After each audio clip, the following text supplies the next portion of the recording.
Kami berdoa dan bersyukur, haleluya, amin. Oke, salam semuanya. Kiranya damai sejahtera Tuhan menyertai kita dimanapun berada ya. Nah, pada hari Minggu yang lalu firman Tuhan disampaikan oleh hambanya Luther yang begitu luar biasa ya, di mana kita mempelajarinya di dalam 1 Samuel pasal yang ke-16. Iya, pasal 16 ayatnya yang ke-14, di mana kita belajar tentang ini.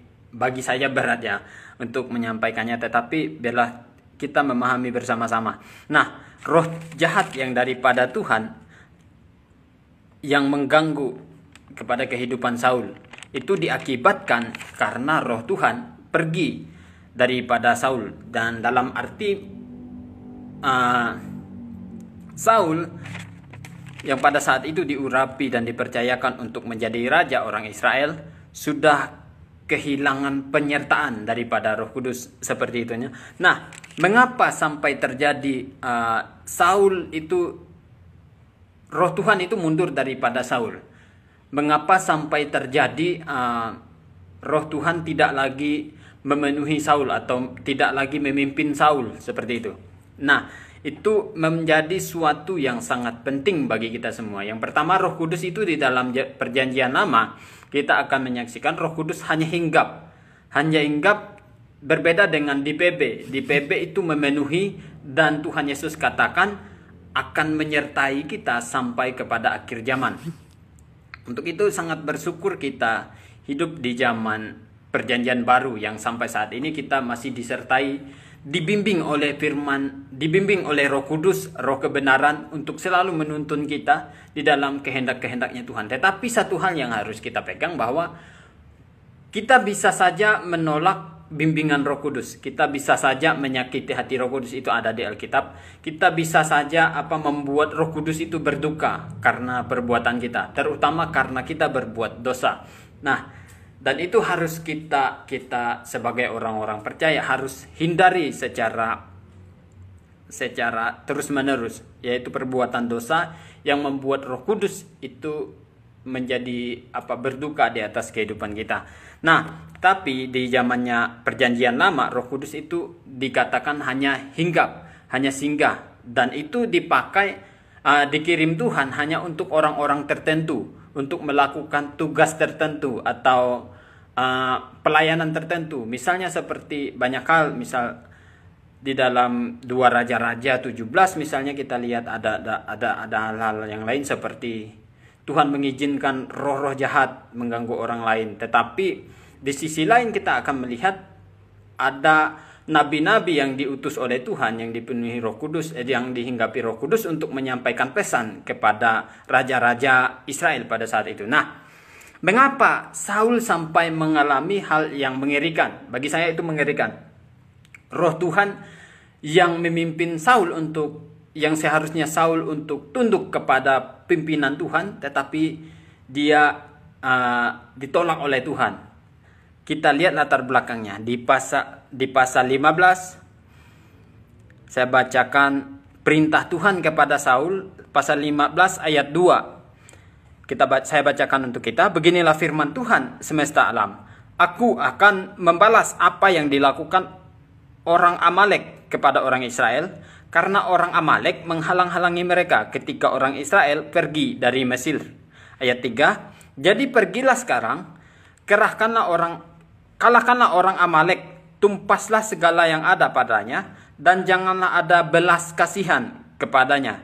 Ini catat baik-baik, jangan ada belas kasihan kepadanya. Bunuhlah semuanya, laki-laki maupun perempuan, kanak-kanak maupun anak-anak yang menyusu, lembu maupun domba, unta maupun keledai. Nah, perhatikan perintah Tuhan, jangan ada belas kasihan.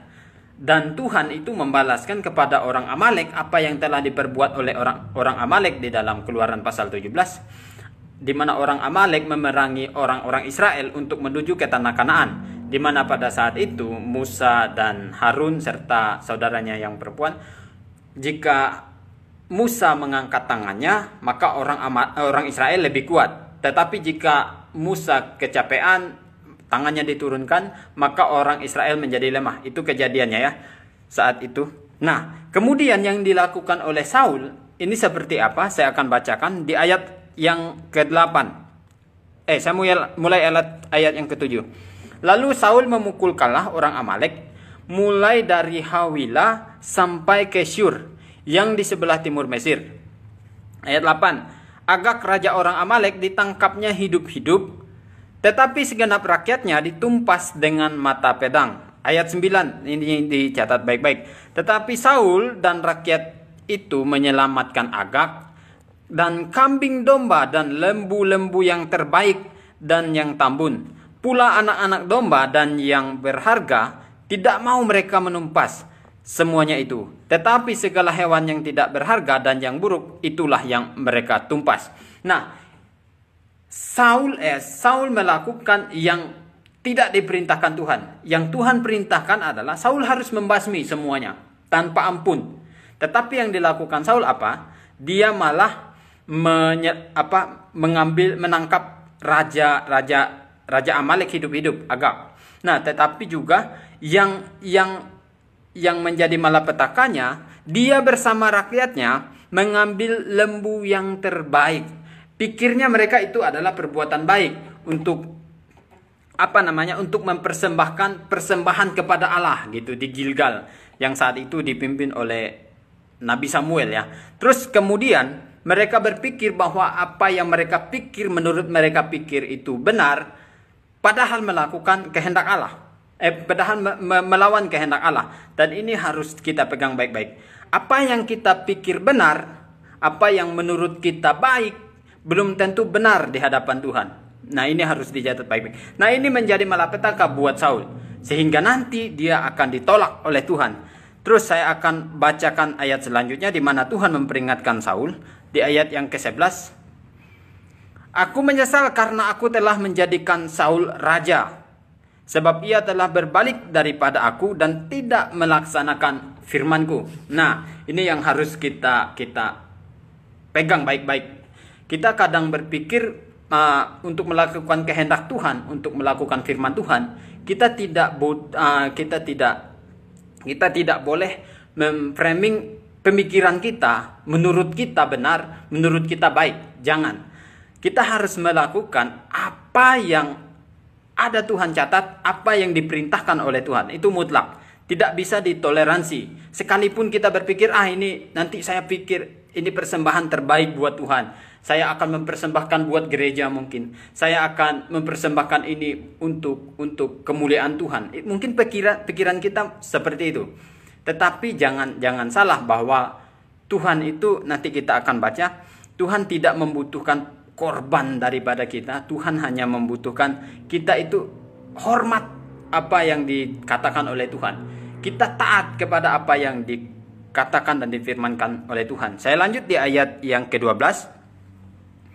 Lalu Samuel bangun pagi-pagi untuk bertemu dengan Saul, tetapi diberitahukan kepada Samuel demikian: Saul telah ke Karmel tadi dan telah didirikannya baginya suatu tanda peringatan. Kemudian ia balik dan mengambil juga jurusan ke Gilgal. Nah, ketika Samuel sampai kepada Saul, berkatalah Saul kepadanya, ini dengar baik-baik, diberkatilah kiranya engkau oleh Tuhan. Aku telah melaksanakan kehendak Tuhan. Jadi menurut Saul dia sudah melakukan kehendak Tuhan. Padahal kita sebelumnya mendengar bahwa Saul itu tidak melakukan kehendak Tuhan dan berbalik daripada Tuhan. Tetapi dengan percaya dirinya Saul mengaku telah melakukan firman Tuhan. Terus saya baca di ayat yang ke-14. Tetapi kata Samuel, kalau begitu apakah bunyi kambing domba yang sampai ke telingaku dan bunyi lembu-lembu yang kudengar itu? Jawab Saul, semuanya itu dibawa daripada orang Amalek. Sebab rakyat menyelamatkan kambing domba dan lembu-lembu yang terbaik dengan maksud untuk mempersembahkan korban kepada Tuhan Allahmu. Tetapi selebihnya telah kami tumpas. Ingat tadi, Saul hanya menumpas domba-domba yang jelek-jeleknya saja. Tetapi mengambil lembu-lembu yang baik, lembu-lembu yang terbaik dan lembu-lembu tambun seperti itu. Nah, ayat 16, lalu kata Samuel kepada Saul, "Sudahlah." Nah, ini bahasa penolakan, bahasa yang sudah tidak lagi menghormati. Padahal Saul ada raja. Baca ya. "Sudahlah, aku akan memberitahukan kepadamu apa yang difirmankan Tuhan kepadaku tadi malam." Kata Saul kepadanya, "Katakanlah." Ayat 17, sesudah itu berkatalah Samuel, "Bukankah engkau, walaupun engkau kecil pada pemandanganmu sendiri, telah menjadi kepala atas suku-suku Israel? Dan bukankah Tuhan telah mengurapi engkau menjadi raja atas Israel? Tuhan telah menyuruh engkau pergi dengan pesan, 'Pergilah, tumpaslah orang-orang berdosa itu, yakni orang-orang Amalek. Berperanglah melawan mereka sampai engkau membinasakan mereka. Mengapa engkau tidak mendengarkan suara Tuhan? Mengapa engkau mengambil jarahan dan melakukan apa yang jahat di mata Tuhan?'" Nah, ini sebuah firman Tuhan yang sangat keras kepada Saul, bahwa dia telah melakukan kejahatan di mata Tuhan. Padahal pikirnya dia melakukan firman Tuhan. Mengerikan. Nah, ini menjadi suatu peringatan yang sangat berharga untuk kita semua. Oh, selamat malam Bang Ronald dan Bapak Wijaya. Selamat bergabung, dan juga Miss Deta. Selamat bergabung. Tuhan memberkati. Nah, kita lanjutkan ya. Saul berpikir bahwa dia telah melakukan yang terbaik. Dia telah melakukan firman Tuhan.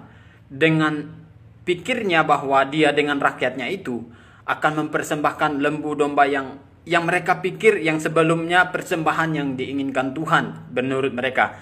Tetapi ingat kata firman Tuhan, Saul melakukan apa yang jahat di mata Tuhan. Dan dia melawan titah Tuhan atau melawan firman Tuhan. Nah, itu mengerikan. Karena bagi Saul, dia hanya melakukan apa yang benar menurut dia. Dan dia lebih takluk kepada kehendak manusia dan kepada apa yang dikatakan manusia dan rakyatnya, dan dia lebih takut kepada rakyat daripada kepada Tuhan, seperti itu. Nah, ini yang harus kita pegang. Kita harus lebih, ini pun diperingatkan oleh Tuhan Yesus Kristus kepada kita semua. Kita harus lebih takut kepada Allah yang berhak mengambil jiwa kita dan roh kita daripada kepada manusia yang hanya bisa membinasakan daging. Nah, itu terjadi kepada Saul. Dia lebih takut kepada rakyatnya. Dia lebih takut ditolak oleh rakyat daripada ditolak oleh Allah. Seperti itu. Dan pikirnya dia sudah melakukan kehendak Allah.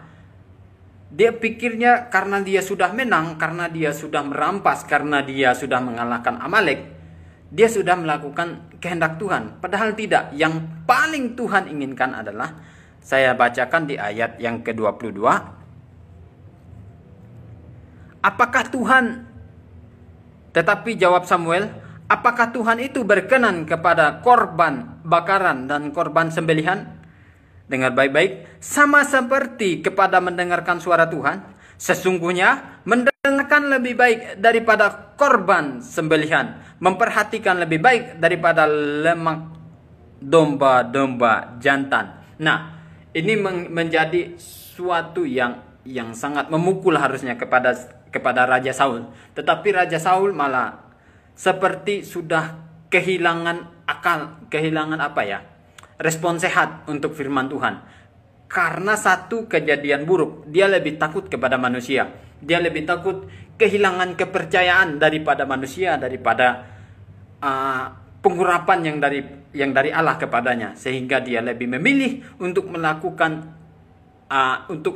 apa yang diinginkan rakyatnya daripada yang diperintahkan oleh Allah. Nah, ini menjadi suatu yang harus menjadi prinsip kehidupan kita. Kita harus lebih mengutamakan firman Tuhan, lebih taat kepada apa yang difirmankan Tuhan, lebih takluk kepada apa yang Tuhan inginkan di dalam kehidupan kita daripada takut kepada manusia, seperti itu. Apapun yang diinginkan manusia, apapun yang diperintahkan manusia, itu mungkin baik bagi kita. Itu mungkin terlihat berkenan di hadapan Tuhan. Terlihat kalau secara pikiran kita mungkin, oh ini yang berkenan di hadapan Tuhan. Oh, ibadah yang seperti ini yang dikenan oleh Tuhan. Ibadah yang musiknya bagus, ibadah yang pengorban daripada kita yang diinginkan Tuhan.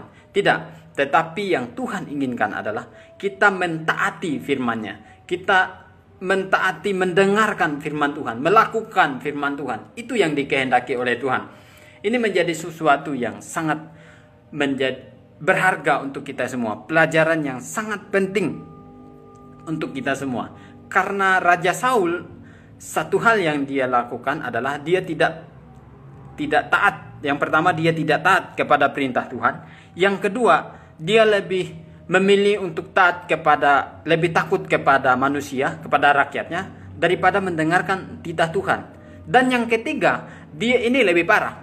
Dia tidak menyadari kesalahannya. Dia tidak mau bertobat atas kesalahannya. Dia tidak mau kembali mengakui kepada Tuhan dia sudah berdosa. Dia sudah melanggar titah Tuhan. Tetapi dia malah membela diri dan malah berkata dia sudah melakukan kehendak Tuhan kepada Samuel.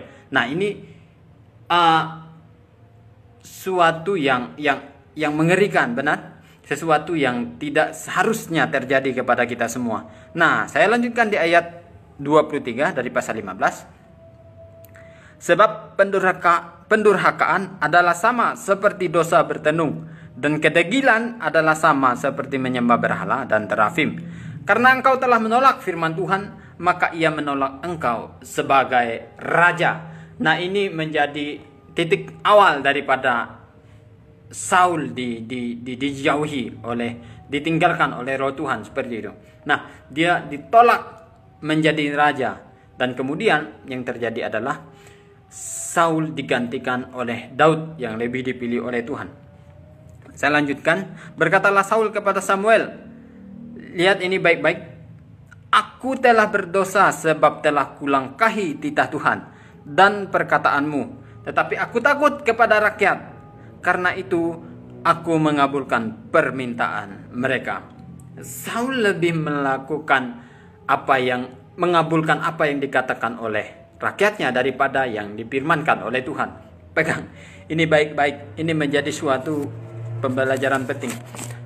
Di tengah-tengah kita perkembangan zaman saat ini, di tengah-tengah maraknya pengertian dan pemahaman-pemahaman yang diberikan melalui media sosial sangat banyak, dan terkadang itu membuat kita menjadi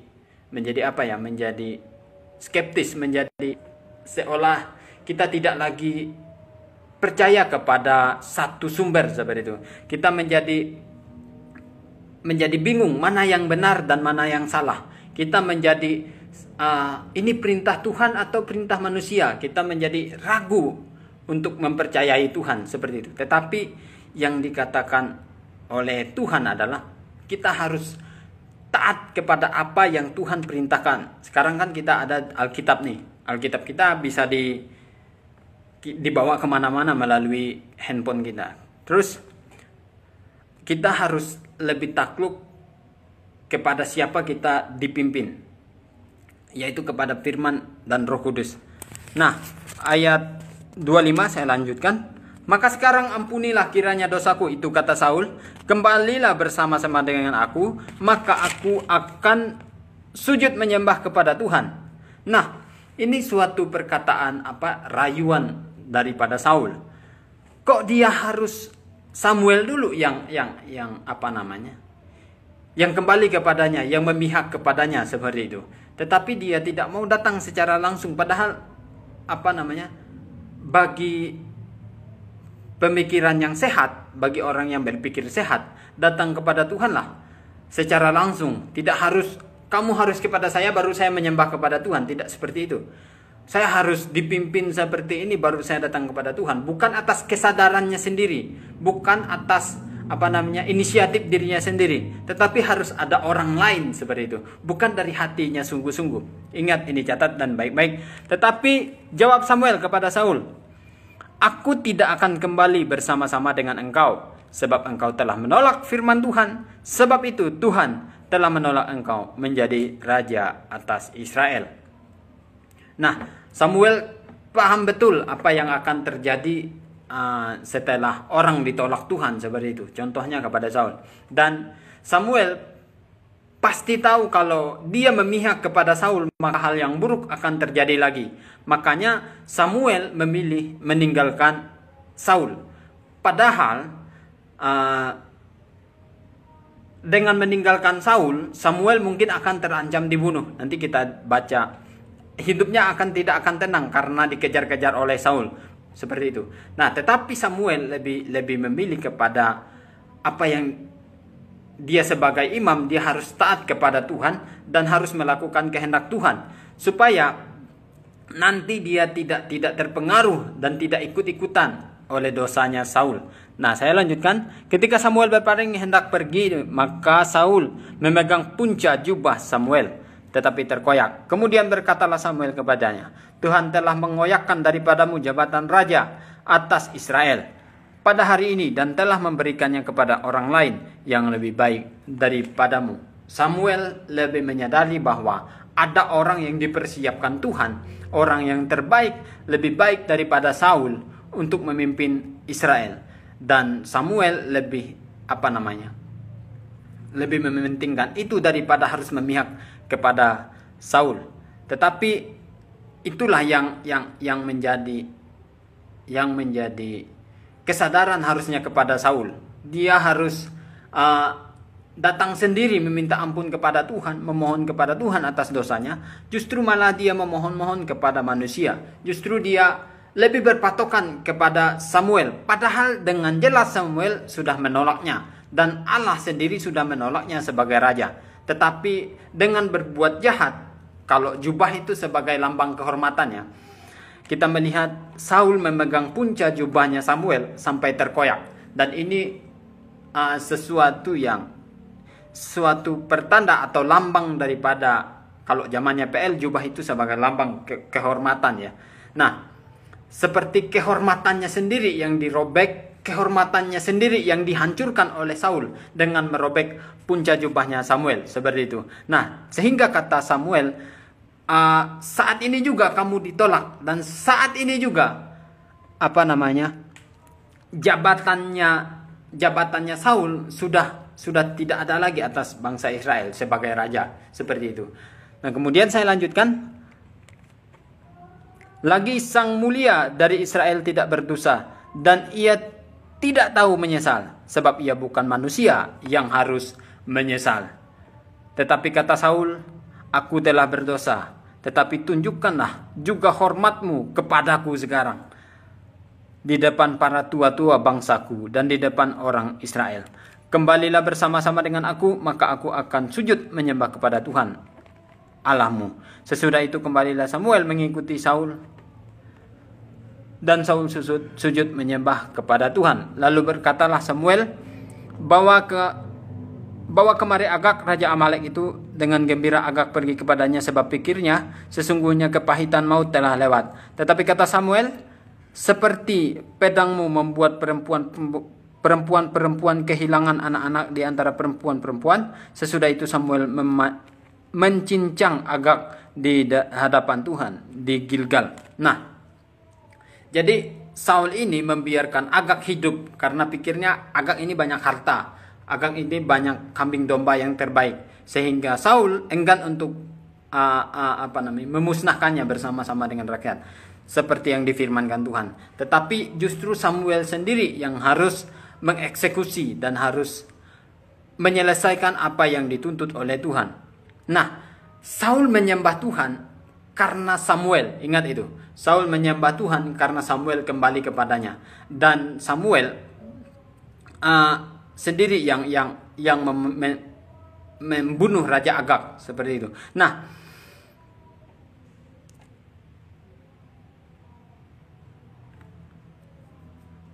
saya lanjutkan di ayat 34. Kemudian Samuel pergi ke Rama, tetapi Saul pergi ke rumahnya di Gebea Saul.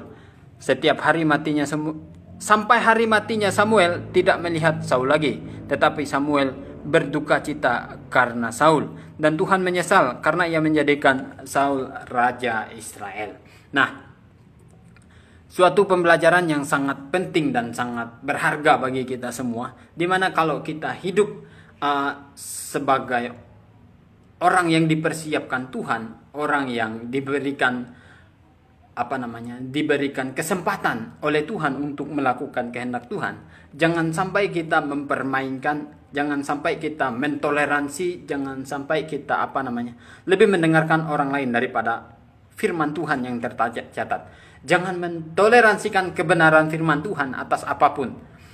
Jangan pernah mendengarkan apapun dari luar yang berbicara di luar Alkitab, seperti itu. Kita harus lebih taat kepada Alkitab, kita harus lebih taat dan takut kepada Tuhan daripada kepada manusia, terutama bagi orang-orang pengajar-pengajar dan hamba-hamba Tuhan, saya pikir. Dan ini menjadi suatu yang sangat berharga. Nah, pengurapan yang ada kepada kita di zamannya PB, setiap orang diurapi oleh Roh Kudus, dan adanya Roh Kudus di dalam kehidupan kita yang memimpin kita kepada kebenaran, itu suatu pengurapan yang harus kita hormati dan harus kita ikuti secara utuh dan secara mutlak. Kita tidak perlu mendengarkan apa yang ada dari luar yang datang masuk kepada kita, sekalipun itu sebuah tawaran yang sangat menggiurkan bagi kita, yang seolah-olah berkenan di hadapan Tuhan menurut pikir kita, yang seolah-olah itu lebih menyenangkan Tuhan, tetapi pada ujungnya itu sebenarnya tidak Tuhan kehendaki atas kehidupan kita. Itu harus kita tolak dan harus secara tegas kita harus menolaknya di hadapan Tuhan, seperti itu. Nah, kita harus lebih takluk dan takut kepada Tuhan, seperti yang beberapa minggu yang lalu Bapak Gembala sudah sampaikan bahwa kita hidup di dunia ini harus menurut kehendaknya Tuhan dan harus ikut keinginan roh kita, keinginan Roh Kudus daripada keinginan hati kita dan keinginan manusia. Nah, ini latar belakang Saul ditolak oleh Tuhan karena dia lebih tunduk kepada apa yang lebih tunduk kepada apa yang diperintahkan oleh rakyatnya, lebih takut kepada manusia seperti itu daripada kepada firman Tuhan. Yang kedua, dia lebih mengandalkan logikanya daripada tunduk kepada apa yang tercatat yang Tuhan suruh kepadanya. Dan yang ketiga adalah dia tidak mau menyadari akan dosanya. Dia mengaku berdosa, tetapi dia mengatakan dia berdosa, tetapi dia tidak menunjukkan pertobatan yang sejati. Dia tidak menunjukkan kalau dia benar-benar berbalik kepada Tuhan. Tetapi yang dia katakan adalah berbaliklah, dia meminta Samuel dengan segala, karena dia minta dihormati, seperti itu.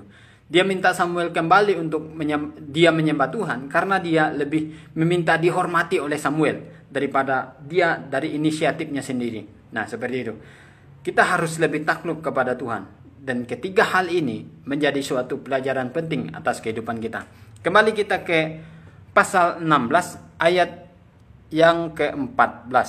Itu latar belakangnya Daud sudah diurapi dan dipilih Allah untuk menjadi raja atas Israel, ya. Di pasal 16 ayat 1 sampai 13 itu di mana kita melihat kisah Daud yang diurapi dan dipilih menjadi raja Israel. Saya lanjutkan di pasal 16 ayat yang ke-14. Tetapi roh Tuhan telah mundur daripada Saul dan sekarang ia diganggu oleh roh jahat yang daripada Tuhan. Nah, di dalam terjemahan FAYH atau firman Allah yang hidup, ini bukan roh jahat yang daripada Tuhan, tetapi Tuhan mengizinkan roh jahat untuk mengganggu Saul.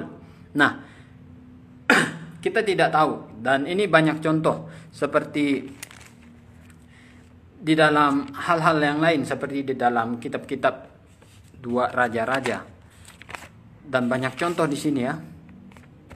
Saya lupa ayatnya di mana.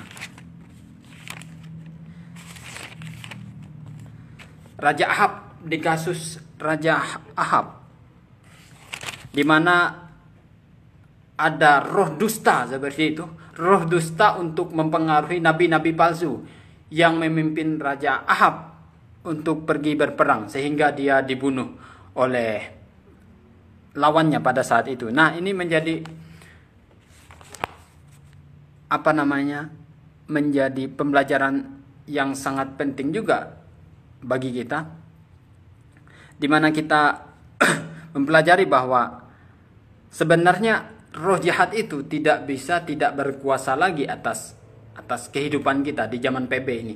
Di zaman kita setelah percaya Yesus, dan karena Yesus sudah mengalahkan kuasa daripada si jahat, kutuk maut di dalam kehidupan orang-orang yang percaya kepadanya. Nah, ini sudah dikalahkan Tuhan Yesus di atas kayu salib. Dan di dalam 1 Yohanes mengatakan pasal 4, kita ini, roh kita yang ada di dalam kita lebih berkuasa daripada roh-roh yang ada di dunia. Dan kita juga mempunyai firman Tuhan, kita juga mempunyai roh kebenaran di dalam diri kita, sehingga kalau di zaman kita sekarang, kita tidak akan bisa diganggu, kita tidak akan bisa dikuasai oleh roh jahat.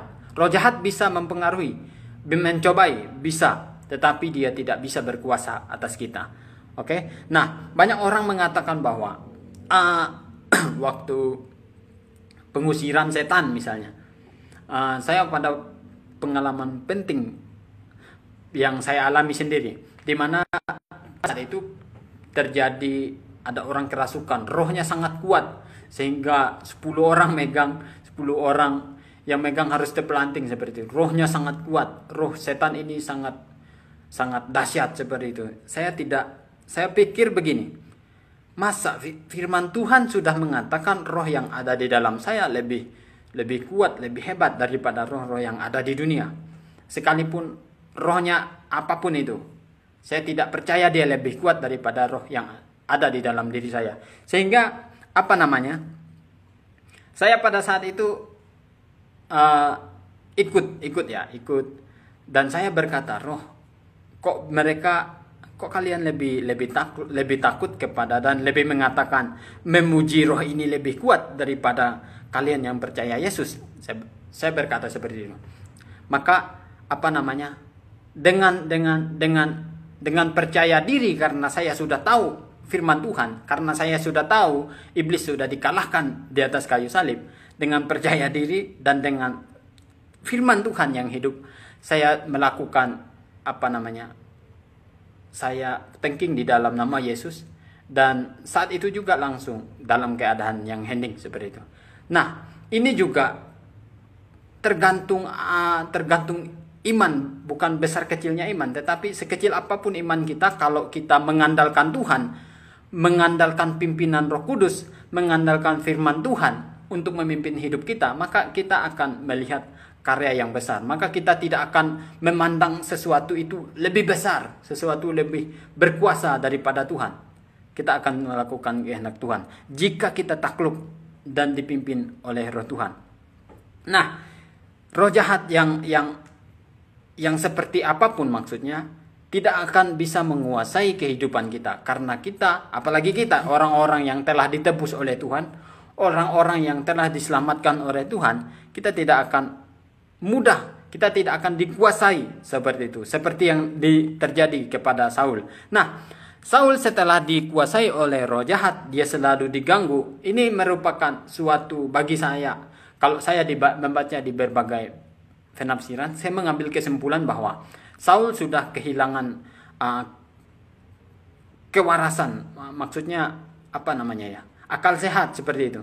Karena dia yang pertama, dia ditolak oleh Tuhan untuk menjadi raja atas Israel. Yang kedua, dia ditinggalkan oleh Samuel yang sebagai imam. Dan pada saat zaman PL itu, seorang raja sangat bergantung kepada imam untuk dia berkenan atau tidak pengorbanannya kepada Tuhan, dan untuk memimpin perang pun seorang imam sangat dibutuhkan.